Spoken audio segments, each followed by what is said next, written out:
Oh my God. Welcome to Tasty Tuesdays. It is Lorraine, and I'm here with the beautiful Shylie Fox today. Oh my word, today is just a wonderful day of a bunch of stuff. So without further ado, I'm going to introduce this incredible woman into Tasty Tuesday guests. So Shylie is an Adelaide-based international yogini, mystic, and entrepreneur. Shylie is a teacher of the sacred arts and holds the flame and frequency of the divine feminine. Her gift of service is to open hearts across the waves of the world in deep devotion to the sacredness of all life. She offers sacred women's circles and retreats, embodiment courses, coaching, mindfulness practices, energy medicine, and sacred ceremonies working with elemental wisdom. The gifts of the heart shine through in everything she does, creating a ripple effect of joy and laughter in all. So tonight I welcome Shylie to this very, very funny. I think the fairies are playing wonderful games with us today. Podcast. Thank you. Already there's so much laughter. Holy guacamole, really? Thank you so much for having me, Lauren. I feel so good being here. I'm glad. I'm happy and honored to have you. Oh my gosh. Now, anybody who has followed this podcast for a while now knows that the starting of this show is normally a little bit different. So I appreciate Shylie's patience and gloriousness in this podcast with us tonight. So without further ado, let's hop into our first question of how did you begin on your witchdom journey out of the broom closet? Or were you even in the broom closet? That's the next question. I didn't even know there was a closet, to be honest. I've been on a huge spiritual awakening for the past 4.5 years. And as soon as I came back to Australia after an intense journey in Peru, I was very open about where I was spiritually and the awakening of that. Not shy to share that part, and the response from people was incredible in that, thank you so much, I'm not alone. Like, the more that I was open, I realized how much I could help people by authentically owning that. I didn't use the word witch to start with. I just said where I was spiritually open. I probably more said the word shaman, like shamanism, related to that, and very awakened consciousness. Through my journey with plant medicine to start. But yeah, it's been a wild ride, and my use of the word witch is due to all the divine feminine work that I've done, and really seeing how we as women and everyone, the feminine has been denied through that witch wound, and the way that the word has been used over time and over centuries. So that's why I used the word witch and came out of the closet in regards to, I guess, flew right off. But yeah. Oh, that's fantastic. I know it was certainly one, and we were talking about this earlier. It's like I, for the longest time, was fine with being called, an energetic healer, and I was connected to spirit, and I was connected to the multi-dimensions, and I can do past life regression work, and I can do all of the psychic stuff, and for the longest time, and then I seem to have a side skill of like knowing what sort of oils or herbs or things like that people would be best benefited by, but not really putting two to two together, of knowing that there was a reason for that. And a big reason for that is the fact that I've been a green witch many, many times. And it's like, oh, well, duh. Because I'd hidden gotten that information from myself to keep me safe. It's like, don't let that be too big. Don't grow your own plants too well, because that got you killed last time, remember? So you can't be doing that again. Mm-hmm. So now that I'm aware of it, I can heal that part.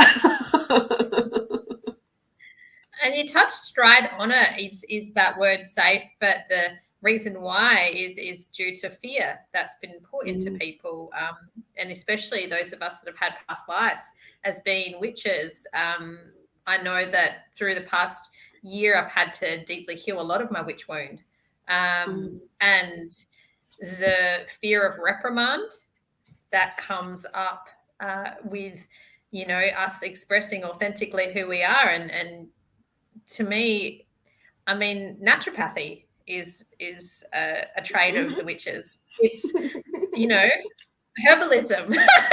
Yeah. But it's okay to be called herbalism. It's okay to be called a naturopath, but it's not okay to be called a witch, you see. No. It's certainly not a hedge witch. No. Absolutely. When it's I mean, the basis of all these, like all of us that work with the earth and the elements, it's all working with nature. It doesn't matter what you call yourself, a shaman, a witch, a priestess. It's just working with the elements to heal and create harmony. Exactly. Exactly. And it's funny because as you start to embrace the word witch and go, that is me. And there is lots of different versions of witches, and it's okay. We don't all have to be doing the same thing. In fact, it's important that we don't all do the same thing. And absolutely. that was something that came through with you know, my chat with Vicky Morales a couple of weeks ago. She's like, if we didn't have the green witches creating and growing all of the things, then us hedge witches would have nothing to work with. So it's important that the green witches grow the things so that then the hedge witches actually have something to work with. And then hedge witches can pass it on to the psychic witches who need the protections and all the goodies and stuff. And, you know, it's like, oh, yeah. And it's like we're all part of a beautiful big tapestry. And it's like when you start to really embrace that, it's like, oh, wow. The freedom, and hence the reason why we're having this conversation.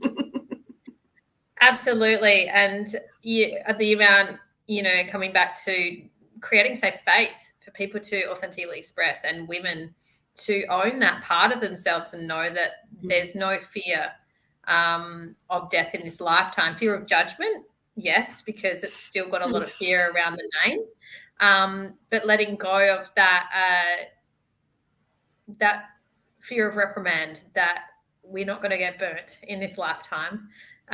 No one is going to try and kill us. And I know for myself to change the word witch, to make it more, I guess, softer and change the connotation. I got a download through my guides like 2:00 in the morning, and I'm like, I write it down. But it came through as Woman in Touch Conscious Healer, like, you know, the acronym for witch. And to me, that's exactly what we are, whether you work with, you're a hedge witch or you work with the water, like you're in touch with nature and you're in touch with the elements. That's healing. Absolutely, absolutely. And you sort of brought in that next little question of, you know, what does being a witch mean to you? Like that acronym's a perfect example of that. Yeah. Being a witch means to use my gifts to create harmony in the world around me, to help heal and create a beautiful resonance with people, with nature, with life, and to find a beautiful way of living in resonance with the world. Yeah, I love that. I love that so much. Oh, goodness. Let's see. There was a moment that you spoke of before and I'm just going to sort of deviate just a little bit because it's actually something that speaks deeply to my heart too, you went on a deep feminine journey. And that kind of opened you up further into this other side. So what sort of led you into that feminine journey? I'd love to know that. The feminine embodied the sacred arts. Yeah, that was through my teacher, actually. I hadn't delved. She is the woman that I've done my yoga training with. Her name is Genevieve Hart, and her company's Naya Life. So I've done my yoga training with her, my breathwork training. She was the woman I was with in Peru, my luminary leaders journey with her, and I just say yes to whatever she does because I know her magic. I don't question it. And I was on this, like, I had no idea I had any gifts, by the way. Just so you know, like, imagination is real. And if you don't, I was sitting and meditating in the backyard for a few months, and I just thought, wow, my imagination is wild. But then something told me to start cross-referencing the information, like what I was seeing in my visions. And then, lo and behold, Googling it, all this stuff came up. And I said to her one day, I think I'm off in the cosmos. Like, I'm pretty sure. I had no idea that I was traveling to other planets. I was time traveling to different places. And she had a course, and she's like, oh, I've got this program called Awaken Your Vessel. And it's a women's program, and it will help you. Because I'm like, what is going on? And it will help you to learn your gifts. And I'm like, sure, sign me up. And from that place, it was a mystery school. I knew nothing about it. And my goodness, the awakening that happened through that, it works closely with the Egyptian mystery schools. And and it's a very big awakening of the vessel, your physical vessel. I can't really say too much more than that, but it's a program that changed my life. I learned that I could channel. I've got every gift under the sun, you name it, I have it. And it really opened me up. It was a lot of sacred feminine embodiment work as well. And it definitely changed my life. Like, I cannot, and it really showed what the power of women working together is.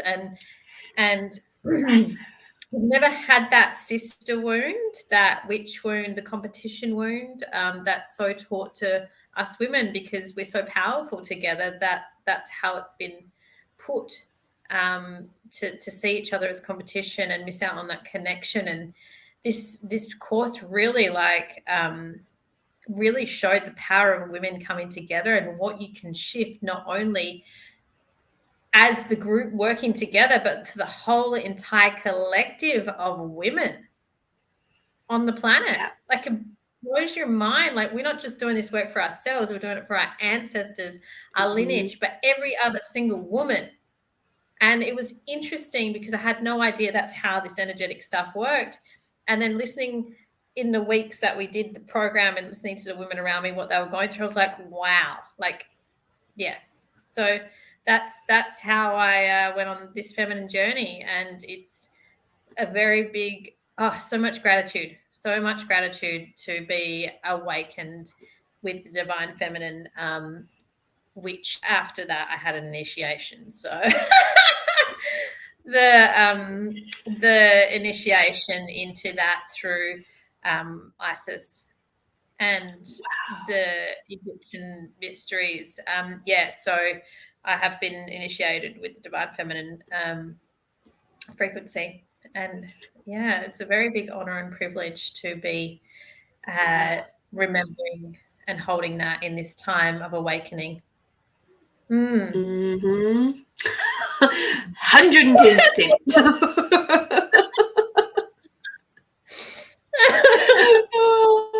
It's like I've touched on so many different things throughout my journey over the last, I went on a really deep 18-month feminine journey, but I would say even though that was the deep part of it, it's still continuing to evolve all the time.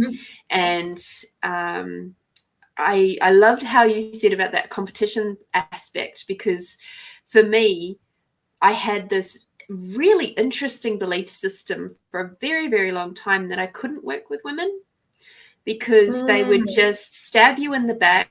They would, not be kind. They would be talking about you and talking crap about you behind your back and trying to, one up you all the time and stuff. So I actually worked and went into the male industry of building for 13 years. And, and when I was asked in a job interview, can you work with males? And I just cracked up laughing. I said, of course I can. They're easy. Yeah. Right? And it's like, so yeah, absolutely. I have no problems working with guys. And I grew up on a farm, and, I wasn't really a girly girl anyway. So that really didn't bother me. But on this feminine journey, I realized that part of it was because I held that deep witch wound of those lifetimes when people, said, even if I wasn't a witch, to be fair, they would turn on me anyway because I was loving and I was connected and I was, maybe, I don't know what, but they would, next thing you know, I'm dead because of my heart or something like that. And it was just, or maybe I was just a little bit too outspoken, and because at that time being outspoken as a woman was very much frowned upon. And yeah, you got done. Or maybe I was just a bit too friendly to somebody's husband, and then next thing you know, his wife is going, oh, she's a witch, she was trying to seduce my husband. No, I was just saying hello. and that one is because I know that.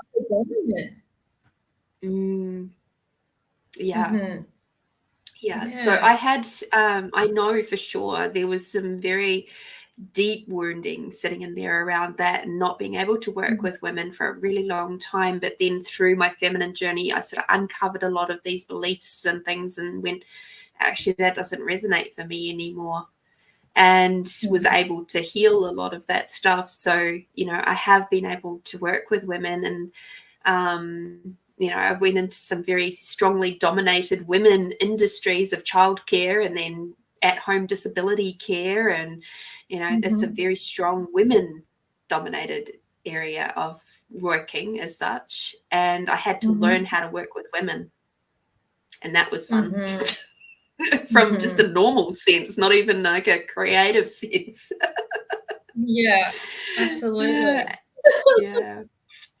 And then as I've carried on, like, and once I really hit that feminine journey, it was just like I started bringing in a lot of really strong, potent women healers and incredible beings like yourself, Shylie, who we have played with different things. We've created things. We've done expos and things together. We've done, programs, and we've done like workshops and all sorts of things together and produced those for the people. And that was just so much fun until competition creeps its little head in. And then I'm like, no,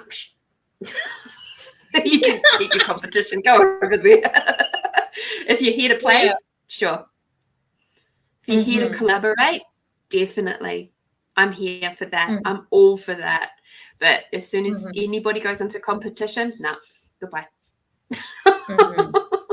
Absolutely. It's still that aspect of the unhealed feminine, that place of that there's not enough.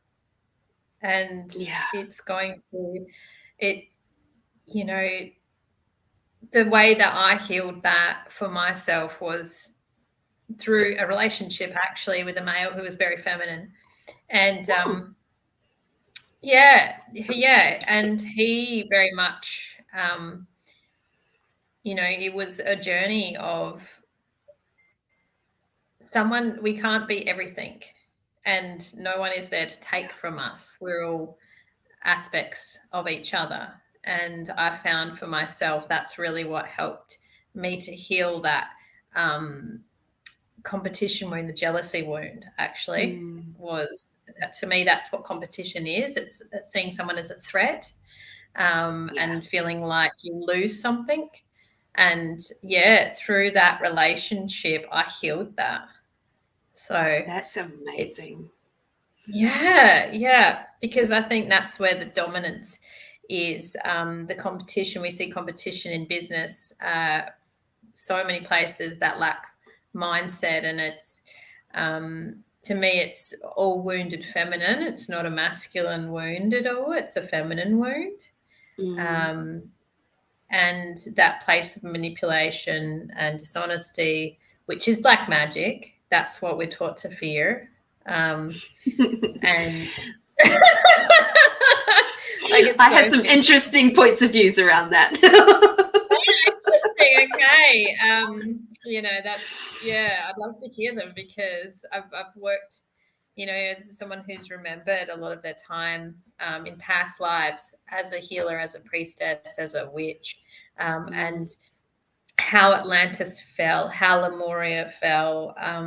It's definitely that misuse of magic, and it's been through, the feminine, which is a hard thing to hear. Absolutely. So the reason why I say I have interesting points of views around the black magic thing is because, to me, magic isn't good or bad. And in its essence, it's not good or bad. It's just magic, right? But it's kind of like a hammer. A hammer isn't good or bad. It's just a hammer. It's whoever is driving the hammer, the intention behind the hammer, of it being a creative thing, a destructive thing, or a murder weapon. I like that. So you can't blame the hammer for the outcome, because it's actually not the hammer's fault. It's what was behind the hammer. Absolutely. The person driving it. Yeah. And it's like, what is your intention for using this, right? Like, you can use it to harm, or you can use it to heal. And that's the misuse of magic. Absolutely. Correct. Yeah. Oh, so that's why I don't necessarily believe in black magic. It's just magic. It's like energy is just energy. And I deal a lot with the spirit world. So I deal with, entities and demons and things like that.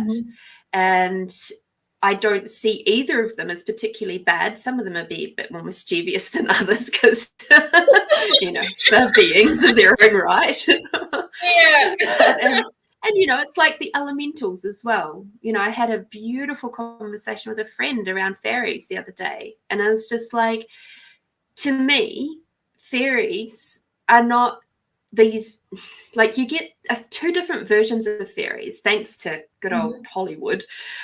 You get this version of fairies where they are teeny tiny little Tinkerbells, and they're just so lovely and so sweet, and they just, and then you've got the other version of fairies where they are ugly and they've got big long teeth, and they are out to cause a lot of mischief and trouble, and don't cross them, because you will forever be forgetting, losing stuff and tripping over things, and like things won't work out for you because you've angered the fairies. And I'm just like going,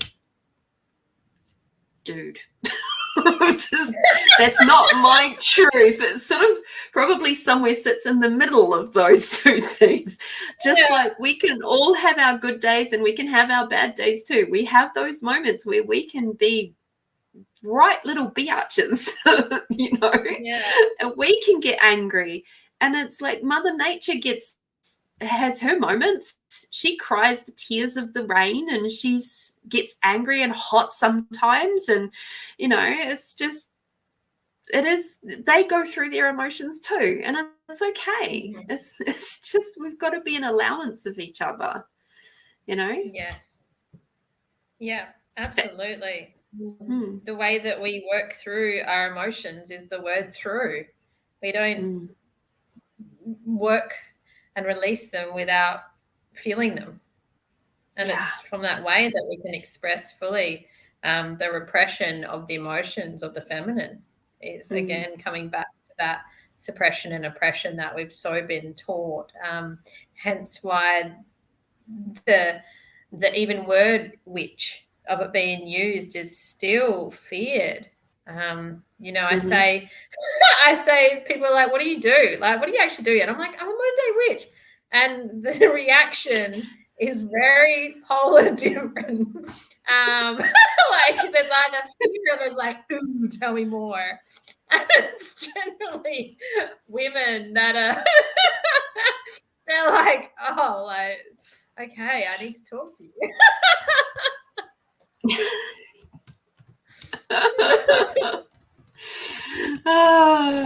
The other thing I was thinking about as you were talking about that was, I wonder if, Hollywood has made fairies and the elementals to be these things to be feared, to keep people disconnected from Mother Earth. That's an interesting question, because in my head, I mean, I like to think my heart is a Disney movie anyway. It's very sweet, and I guess I see the elementals as, even the ones for feared as nasty, like goblins, I see them as very sweet and just very cute, mischievous. So I don't necessarily, mind you, I don't watch TV or any movies or things like that. But so I'm not really sure what the take is on them at the moment. But I've never seen them as something like dark and something to fear. I've always seen them as quite sweet and fun. But that could be total like living under a rock. Not a little bit. Yeah, they do. They get a really bad rep. Seriously. They steal children. They, all these sorts of things. They cause a lot of trouble. And I'm like, I wonder if that, again, it's another element of fear to keep people disconnected, I'm like, absolutely. It's all fear, because if we truly knew the beings of nature and how to talk to the earth and how to listen and how to work with the beautiful beings that are around, and instead of getting frustrated and angry and fearful and why is this happening, be like, you can turn it into such a joyful connection, to have these beautiful beings wanting to support you. And maybe they play a few tricks. Like, I know that they take my earring from time to time and like misplace them. Come on. I think I went to leave my house 3 times yesterday, and each time I was like, where are the keys? Like, and then where is my cup? And I swear they were messing with my Maybe though they were aware that there was a car accident or something that they were preventing you from going and getting into, because by hiding your keys, it's like, yay, we can make sure she doesn't, get in any trouble. I absolutely adore that you have said this, because this is so exciting, because that's exactly what I thought. When you are too soon for something because you're in your logical, rational mind, which I know that I have been conditioned, and I still have got to come back to trust the timing and trust in flow.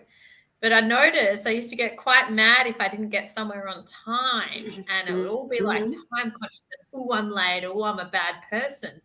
But when I realized, and I come back to it, I have to keep reminding myself, trust the timing. And like thinking that I'm chaos, and, the chaos is the feminine. It's taken me a long time to accept my chaos. And I'd go down this street and down that street, and I'd take 5 different streets rather than go straight down. I was like, silly GPS or silly like thought I knew where I was going. But really, it's the timing. I get everywhere right on time. So absolutely, I totally love that you said that. Thank you, because if I was 5 minutes earlier to somewhere, you're right, maybe it would have been me that had been in that place where I wasn't meant to be, or, everything is divinely timed. Absolutely. Totally.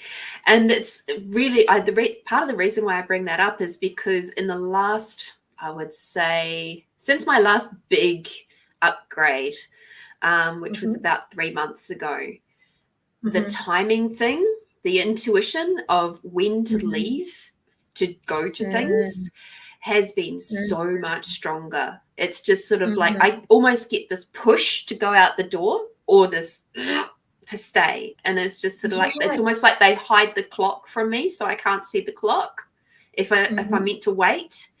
But if I'm meant to go, even if it's like no, but I'm like, but it's not time to go yet. It's like you need to go now, and it's just like I almost feel pushed out the door. It's just like, oh, okay, all right. And on the first few times that happened, I didn't quite know what was going on, and I ignored it. And the next thing you know, I would be so late or frustrated in the drive, or, there'd be a crash or something that had happened in front that caused a big, huge backlog in traffic, or something like that would have happened.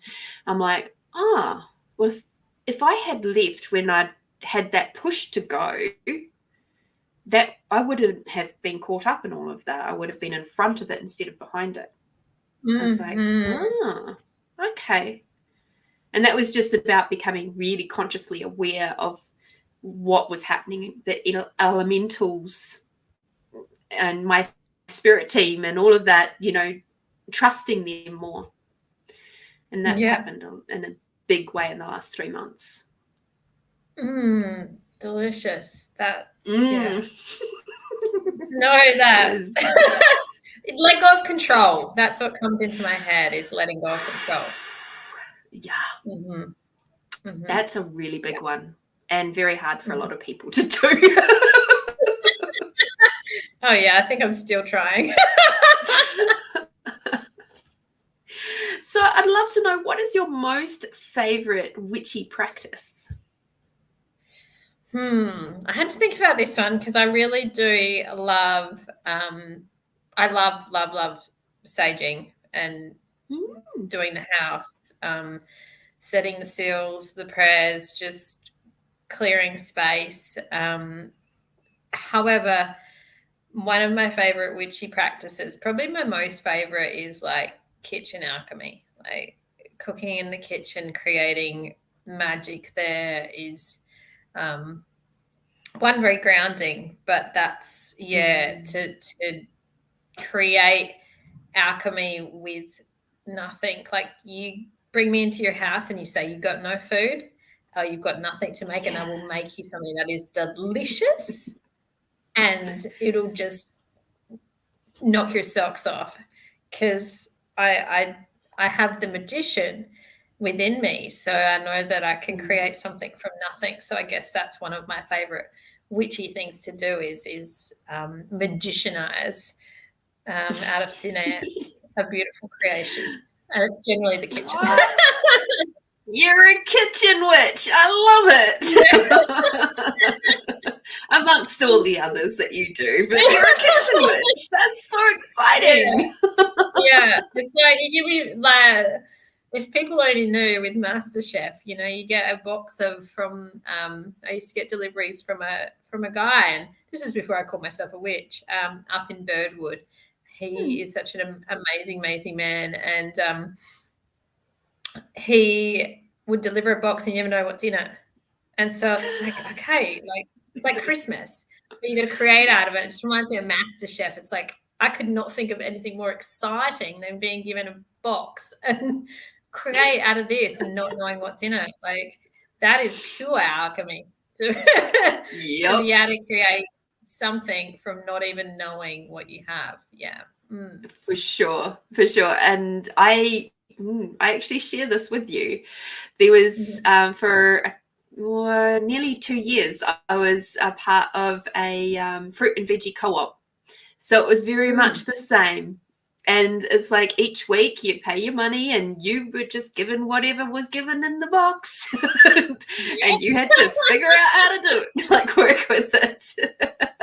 And that's coming back to working with nature and seasonal alchemy. Yeah.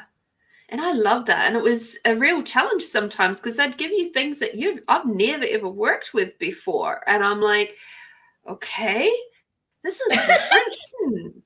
How do I work with zucchini flowers? Yeah, and there was so cool. But I love the challenge of that too. I really did. And I actually don't. I really enjoy cooking.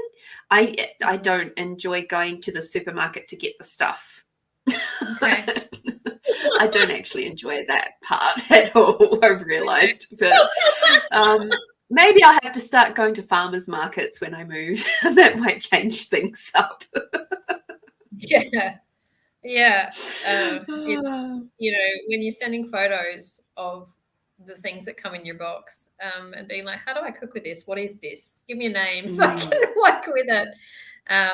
It can be a fun thing to do if you're not wanting to get out to a market as well. Yeah. Isn't life grand?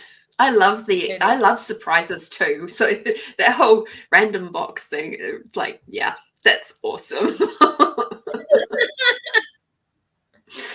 Oh dear. So I'd love to know, like, what is your most tasty witchy experience so far?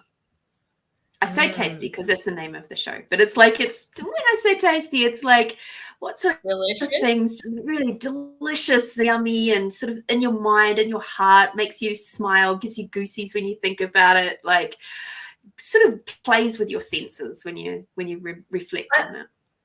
Yeah, I think just magical manifestation, like to know that magic is real and to know that you can manifest anything that you want. When that happens, like when you put it out there, you have no attachment, let go of the how, let go of the who, and just trust and get excited and just know that it's going to happen. That I was wanting to go to the Michael Franti concert that was happening in Adelaide. A beautiful musician, such a great humanitarian. And I was like, didn't even know he was in town. I just happened to see on Spotify and I was like, what? So I put it out to the universe. I was like, okay, I want to go to this sold out concert. Come on, universe, give me a ticket. And lo and behold, and I just let it go. And I was like, okay, I put it on my Facebook and my Instagram. And then I managed to get 3 tickets. I just let it go, and I was just like, okay, come on, universe, show me what you got. And I didn't put any attachment to it, so I managed to manifest 3. Oh, wow.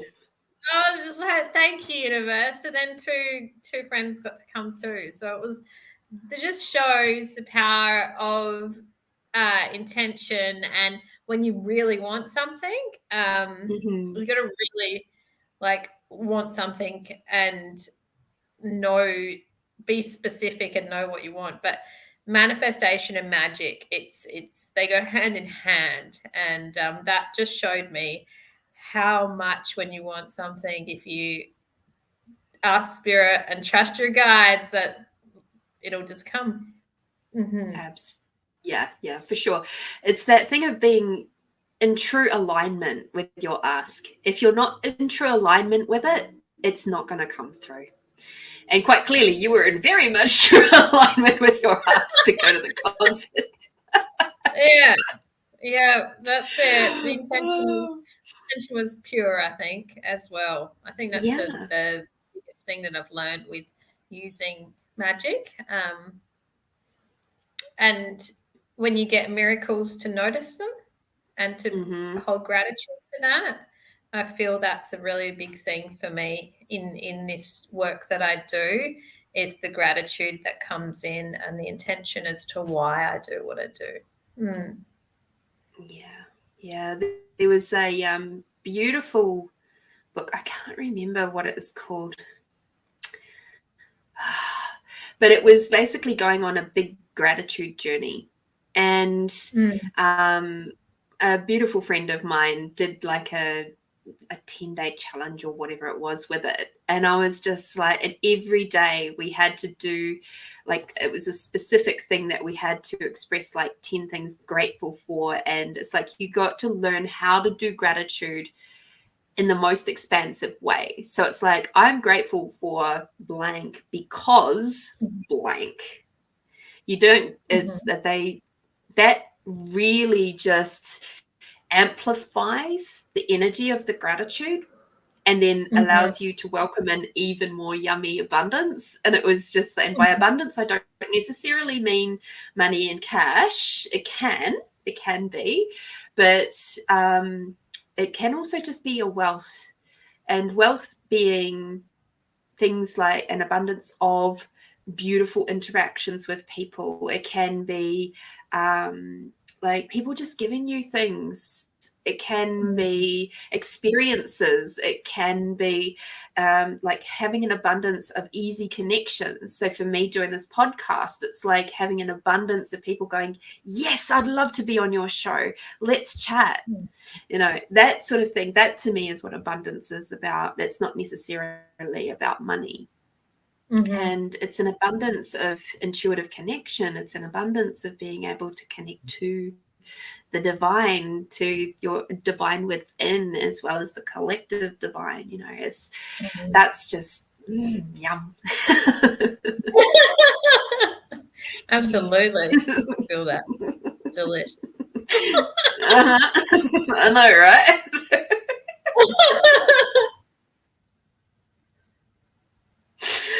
Oh dear. Oh, I can just see your little and feel your little energetic. How do I say this? You're reading me really well. I'm gonna put it that way. You're welcome. It's when you've been a healer for as long as we have, there's an element of, and I actually found this on the weekend too, like I attended a women's group on the weekend, and there was just some beautiful telepathic information sharing where we were able to just gaze at each other, hug each other, and there was so much information that just went without us having to speak a word. And that is, that's what I'm feeling with you right now. And it's just like, oh, wow. I love it. Yeah, me too. And I love, thank you for bringing telepathy in, because it's becoming so much more predominant now. And you can just have these beautiful, like, connections and insights where you don't even, I mean, we're talking on a podcast, so we need to talk, but I feel like our energy is just talking to each other. And you know, one of the reasons why I do what I do and teach spiritual awareness and help people with their gifts and call myself a modern day witch is telepathy is one of the biggest, I guess, gifts that people can have, and to have that awareness. And, you know, I like to call it as sending SMSs. There's a group of us that all, you know, I'll be running late for something and I'll put it out there. I'll send the SMS and they'll get it. They're like, I knew you were coming. I'm like, great. It's becoming more predominant in the circles that I'm in anyway, and learning this treat of knowing where your mind goes, the energy flows, and you can communicate and connect with anyone at any time. And even though me and you are not in the same place, we're like totally connecting and feeling that. I just feel so mischievous right now. Your energy is just beautiful. It's so cheeky, which is delicious and great.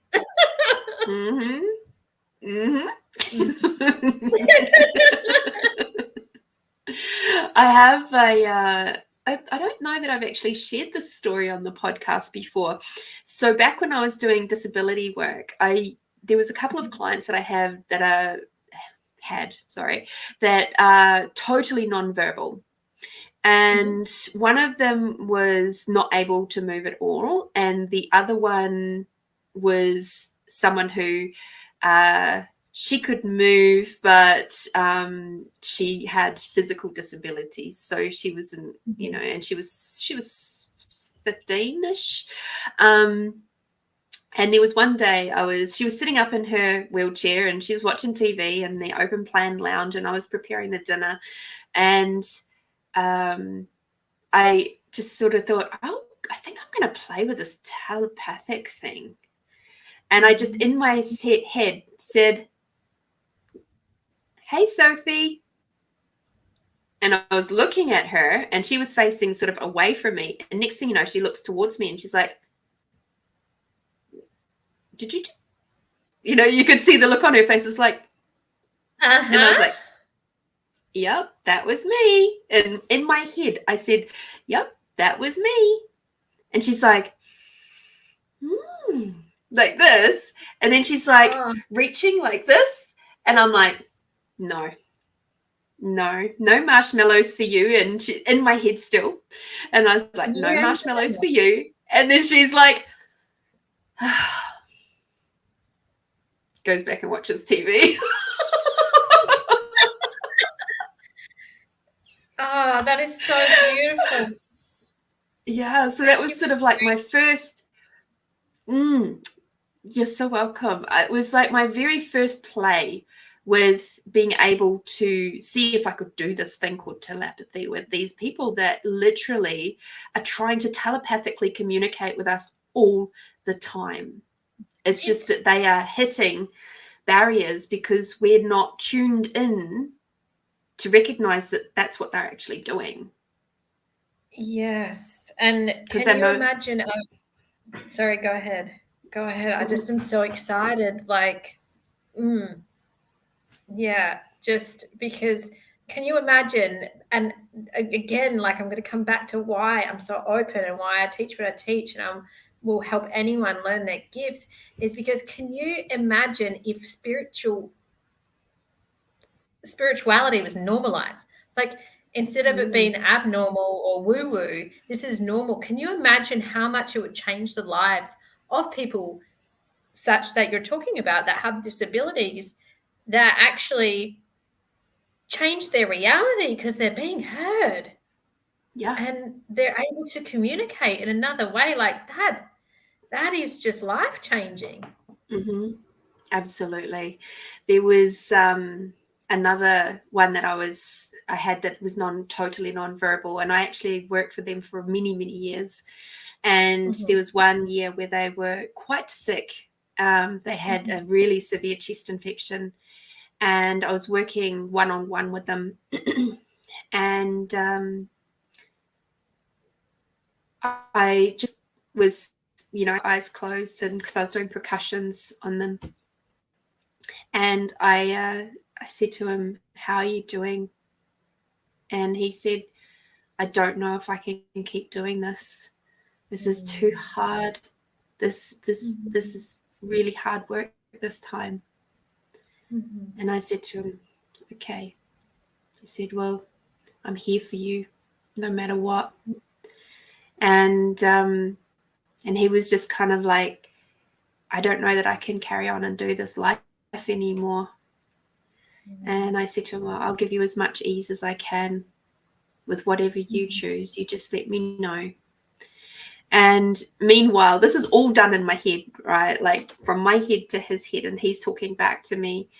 And I've opened my eyes. I've got tears in my eyes, of course, because I'm like, oh my gosh, I've sort of stepped into slight death doula mode here.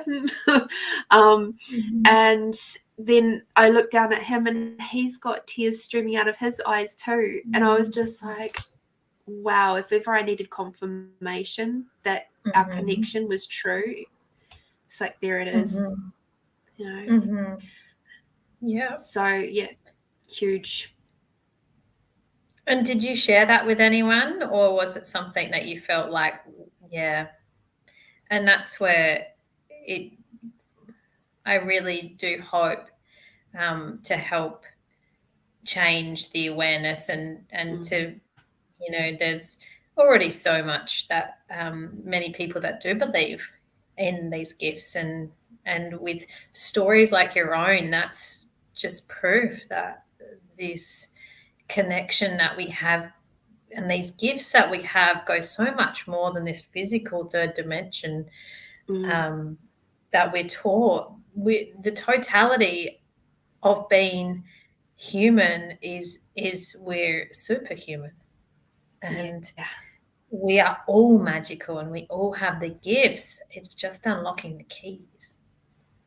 Absolutely. And I tell you what, this particular client, he was amazing. He was actually a real good healer himself.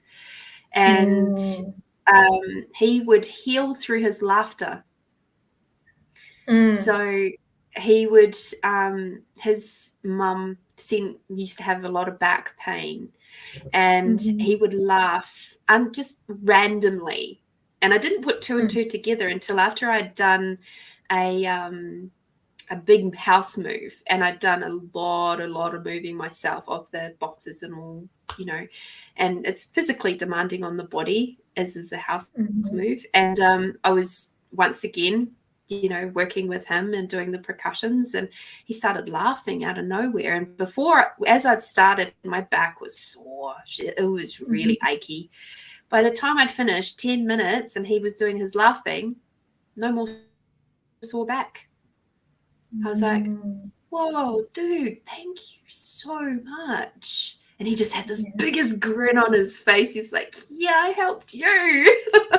Like, you help me all the time. Now I got to help you too. And I'm just like, thank you so much. Thank you. That vibration of laughter, it's the highest vibration. It's joy. Yeah, absolutely. We used to just think he had a very wicked sense of humor, because when we were working as a pair, like you'd have chats and stuff, and quite often you'd end up chatting about stuff that was going on in your life, and the more horrific and traumatizing it was, the more he'd laugh. Wow. Okay. So we used to think that he just had this really wicked sense of humor. Like, he just kind of dark. Like, it's funny that you're in pain. No, quite the opposite, actually, as he was healing us. He was changing the energy of the room. That's so incredible. And blows my mind to know that,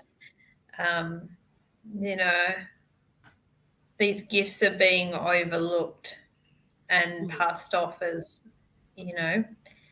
just, I think that there would be a lot more healing. People that do have a high quality of life if magical awareness was brought into a way of being. Yeah. And these are all like magical moments that have flowed through my life. And I just go, wow, that is so cool. Absolutely. And if I wasn't my witchy self, I wouldn't have recognized what they are. Nope. But because you are conscious, you can not only recognize, but you can help others to recognize their gifts and acknowledge that you're like, I know what you're doing, and empower with that. And with laughter, I mean, the shamans used to say in the ancient cultures, when was the last time you danced? When was the last time you laughed? When was the last time you sang? And where do you get that in the medical did all of those today. Literally. I had to think about it, but I definitely ticked all 3 boxes today. So good. No more starving. No, life's far too short for starving. Yeah. And Especially the when magic. So go ahead. You were saying the magic of it. The magic of it, the magic of soul food. I mean, that's the healing power of the world. I'm so grateful that we live now. And I've said this for many, many years, actually, that I'm grateful we live now in this lifetime where, for our countries at least, that we don't have to fear dying because we're having these kinds of conversations. You know, I am so grateful for that. And I'm so happy that I got to choose to live now, that I got to choose to be part of the next wave of pioneers coming through, to help ease the way for the young ones, the witchlings, the new people stepping into consciousness, because I've done so much work and I had to do, I'd say it's about 50-50 split on my own versus with others and who helped me through my journey too. But there's been a lot of it that I've had to do by myself. And now it's like I get to say, look, you don't have to do it by yourself. Let your ratio be a lot less by yourself and more with the support of others, because there's more of us here now. How exciting is that? It's incredible. Absolutely incredible. We're so lucky. We're so lucky to be living now, and there's so many streams of people sharing, just the sharing of the consciousness of these ways of being, and you're right, like not having to fear death. I feel fear of judgment seems to be a lot more than fear of death these days. But knowing that it's safe.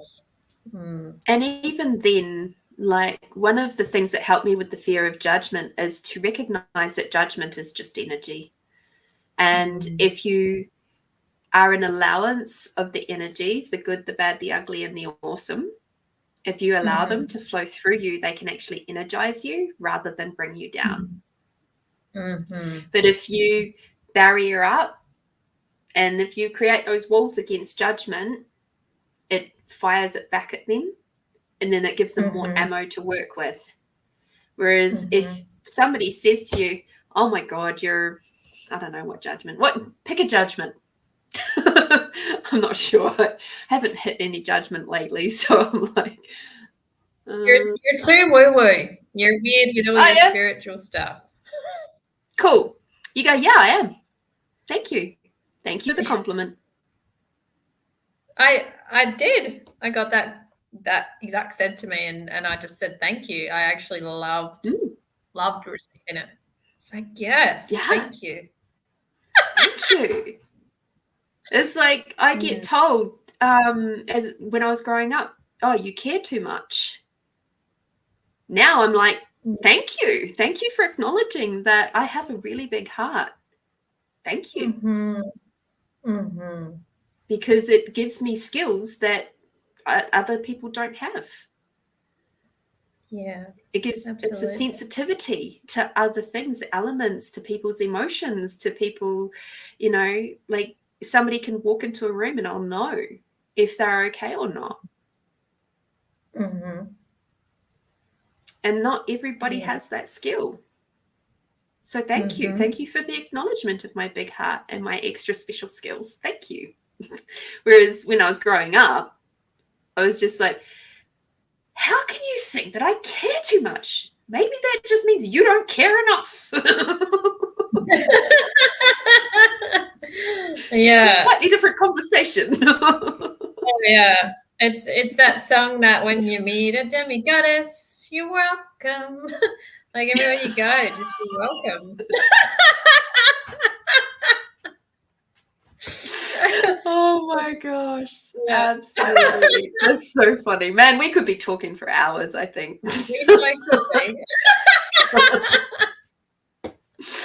So So I would love to know, what top tip would you give to someone just beginning their witchdom journey to ease them out of the broom closet? Be curious. Yeah. Follow that thing that lights you up, and be curious about that, and don't be afraid to dabble into the unseen or the unknown, because it can bring you the most amount of gifts and joy. And there's nothing to fear. It can enhance and enlighten. Mm-hmm. I love it. It certainly was what helped me get out of the broom closet, was my curiosity. Yeah. Be a cat. Get your curiosity on, and the magic that will be shown if you say, okay, show me the magic. Show me the magic today, guys. Okay, show me the magic. Show me the miracles. Yeah. And then just be like, my goodness, I did not know that things could just get that magical. And it's only 9 a.m. It's like the other day, I was yesterday. What are we, Tuesday? Yeah, it was yesterday. And I was out of this cleaning job, and I was talking away to one of my male co-workers, and they went, oh, wow, look at that. It's a rainbow. I'm like, oh, a rainbow where? It was honestly a rainbow in the sky. And I was just like, oh, I love rainbows, you know.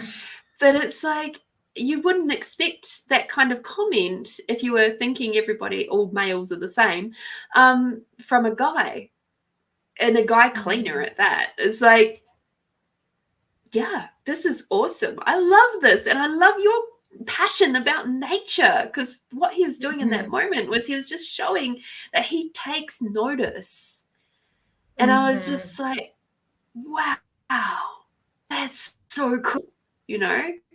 I'm just like, more like you, please. We need to do more of that. That would be great. This world's going to be a much nicer place if we have more people like you in this world noticing rainbows. Well, I mean, I hang out with some pretty magical people, and those that are connected to the earth, and those that are really advocating for the earth's, sustainability. I do earthships as well, and just the people. Yeah, there's so many people around, and rainbows is magic. Like, they are the sign of the rainbow warrior. So, like, yeah, nothing more magical than the mundaneness of it. Yes, exactly. And the magic is in the mundane. 100%. Totally agree with that. Yeah. So being the present, you know, and that's what came out of my conversation with Kate Fallon last week, was around the magic in the mundane. And, you know, doing things like you're creating in the kitchen, and, you know, she loves cleaning houses. That's her magic. And, you know, just being able to shift the energy in a room. And, you know, like I was saying about my previous client, who they used to shift the energy in a room with their laughter. Like, that's magic. Frequency, sound, and vibration. You just being you in your joy is like, you'll change anything. Whatever lights you up, whether it's cleaning houses, whether it's laughter, whether it's cooking, like, do that, and you'll just heal everyone that comes in your path. You'll change every room that you walk into. You'll change the entire planet just by the resonance alone. And that is magic. Yeah. Oh, definitely. All right, on to my most favorite question for all of my podcast people, especially on their very first visit, is, if you could sit next to any person on a park bench for the afternoon, and it was the perfectest day with just the right amount of sunshine and just a tiny little breeze, and there's no bitey things biting you, and, you know, it's just, you're under a nice tree, so you're a little bit shaded, you know, just painting the picture here.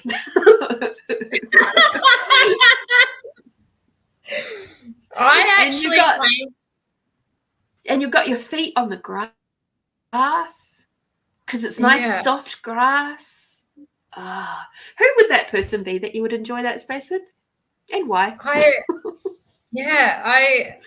My immediate thought went to my mum, and and my sister, and the reason that being is that these are two women that I haven't been able to spend as much time with as I can, and just the preciousness of who they are, I think is a gift. And to sit there just to have another moment with my sister and my mum is just something so powerful.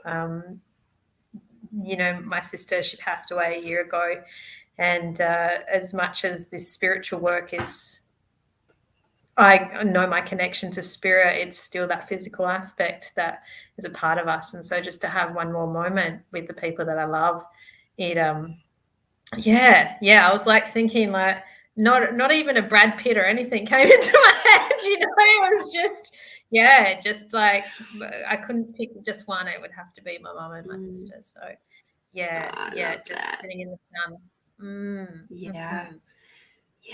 I totally get it. I totally get it. Yeah, if I could, I'd be having that perfect afternoon with my granddad. Yeah. Yeah. Oh yeah, he's quite strong. Yeah. He's a fun character. He's a character in that he's always had my back. We were two little buddies. We ran around everywhere, and he had my back in a way that nobody else did in the family. And when he passed, I actually grieved for about 10 years before he passed, because he had a triple heart bypass, but nobody had told me that was coming up, because that's how my family rolls. And I was having dreams of him dying, and it was like, what the hell's happening here? I don't understand. Like, why am I having all these dreams that Granddad is dying? And it wasn't until like the day before his surgery that I finally rang him and found out, I'm going into surgery tomorrow, and I'm going to have a triple heart bypass. So I've got this thing apparently called widowmakers, and I'm like, what? Why didn't anybody tell me? So I literally grieved for 10 years of his dying, because, I had that moment, and then it was like he had his heart surgery and he was good. But when he did actually go and pass, it was like I'd done a lot of the grief work. Otherwise, I would have been a complete and utter mess when I found out he had passed. Yeah. So, so I'm grateful to my team for that. But still, it gets me every now and then. Every now and then, something will pop up, and I'll just be like, I miss my granddad. And then I'll find he likes leaving me money. He likes to leave me money in random places. I'll just find coins of money just in weird places. And the other thing he does is he does the traditional feathers too. He does like feathers in odd places that I'll come across, and I'll be like, oh, hi, Granddad. Thanks. Just to keep you on your toes. That he's quite mischievous. Just to keep you on your toes. That's what I'm getting.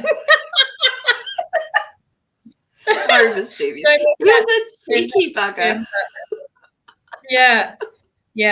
Not to be mixed up with my dad, because my dad was a very cheeky bugger, but cheeky in a different kind of a way. Yeah, no. He's like, don't get us mistaken, please. No, he didn't always get along with my dad very well. Yeah. You have to. We'll have to have a chat, because it seems like there's a lot that he's wanting to say. So.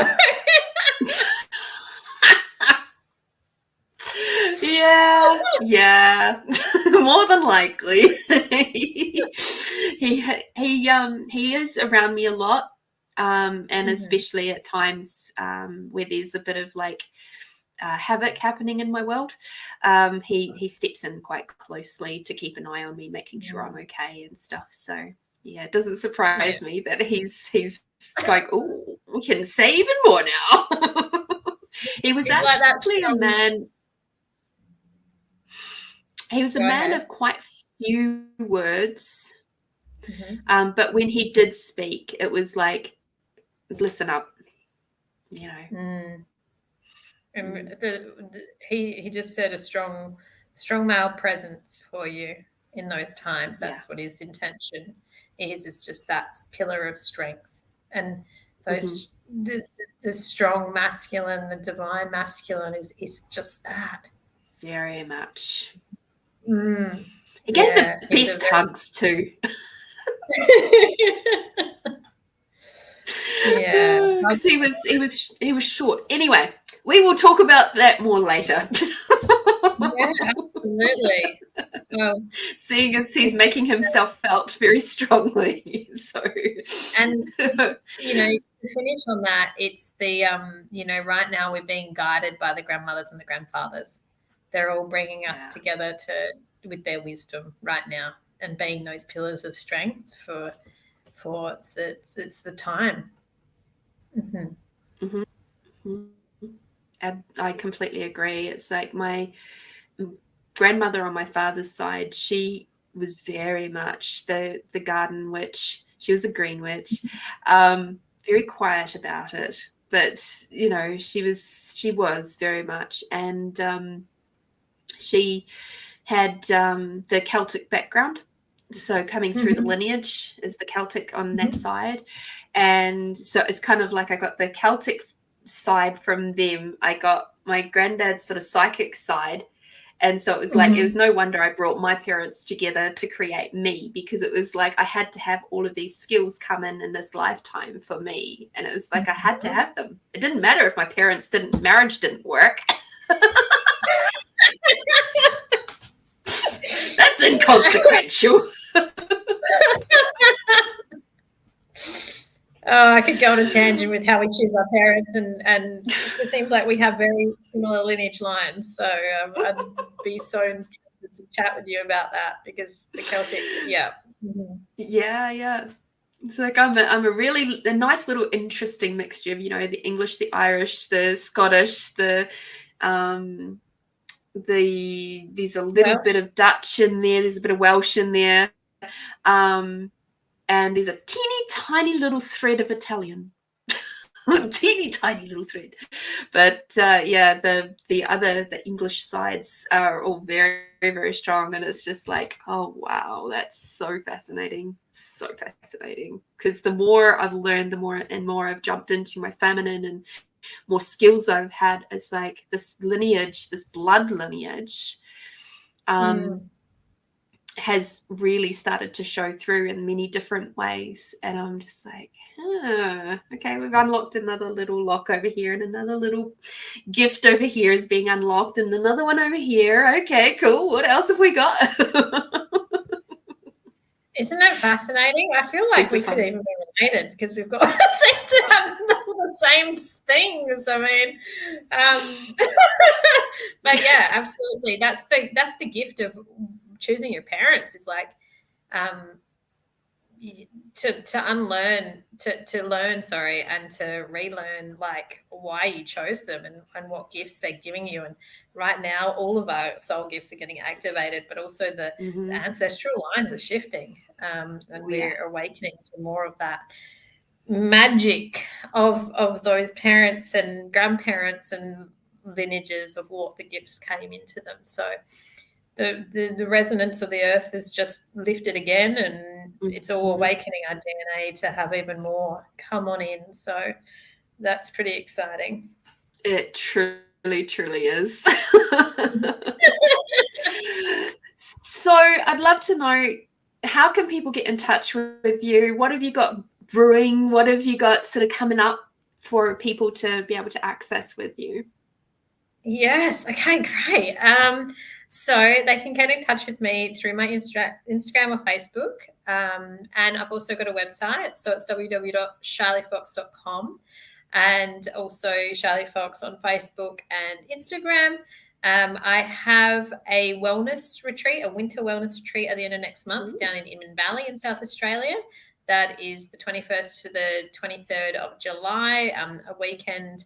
I like to call my retreats a magical mystery tour because the healer that I am. But this one is, it's winter wellness. It's a beautiful weekend away in the most stunning land. The spirits of the land are so amazing, and the space is magical. It's at Springmount Eco Retreat. I've also got Elemental Wisdom course next month, which is working with the different elements on an aspect of all the different planes that we work with. And then cool. Mary Magdalene, Path the Priestess course. So this is something that I did. And I am a priestess in the lineage of the rose. I am a Lemurian rose priestess, Atlantean. So the lineage of the rose goes back to all the way to the ancient times of Egypt, and Mary Magda is the original priestess of the rose. So I'll be learning more about her, and she teaches magical awareness and heart's desires, love as well. So, and right now is the time for heart's desires. Venus is in Leo. I mean, this is all about creativity, but also the energy at the moment is about the lovers, and Aphrodite is super strong. I work with Aphrodite as well. And so, yeah, if you go to my website, I've got those things happening. I have a healing space in Port Adelaide. Yes. And I'm also, yes. So come on down to Port Adelaide. Oh my God. I know. So, and I do the psychic fairs as well. So I've got the Boho Lux in Canberra actually this weekend that I'll be attending. Cool. I do the Boho Luxes, but I'll be at the Queen of Wands Psychic Fair next month in Port Adelaide. Awesome. So, yeah, head to my website, head to my Instagram, and if you want to get in touch with me, DM, my phone number's there too, my email, and yeah, I'm excited. Thank you. So cool. Oh my God. Thank you so much for being here and having some patience with me. Oh, wow. What an awesome chat this has been. Seriously, it is one of my most favorite chats. Not to say that there was anything wrong with anybody else's, but it's just there's been a lot of extra talking going off on the side that I don't normally get. Well, I get it, but I don't. It's not normally reciprocated. Oh dear. Alrighty, everybody. So that's Tasty Tuesdays for tonight. Thank you, everybody who have watched. Thank you for the ones who are going to be watching this in the future, because so many of you do. I get it. Tuesday at 7 p.m. It's often dinner time. I get it. And family time and bath time and all that. So a lot of people do tend to watch the replay. And so I'm grateful to you all for watching. So in the meantime, get out there, do something tasty for yourself. I don't really care what it is. Just please do something to love and nurture and be kind to yourself over this next week. I'll be back on Friday for Find You Fridays for our intuitive reading program at 8 p.m. So obviously, if you wish to have a extended reading, you can pop a little donation in to get an extended reading in, and otherwise we'll be just chatting and sharing some knowledge and doing some little healing stuff and a meditation and whatever floats my fancy on the day. So once again, I say the deepest thank you to Shylie for bringing her practices and having these deep conversations with us. I'm so grateful for you, Shylie. Thank you. You're so welcome. Thank you for having me. This has truly been a pleasure and an honor. Thank you. Thank you.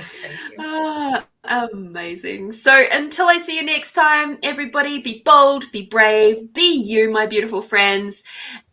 Take care. Bye.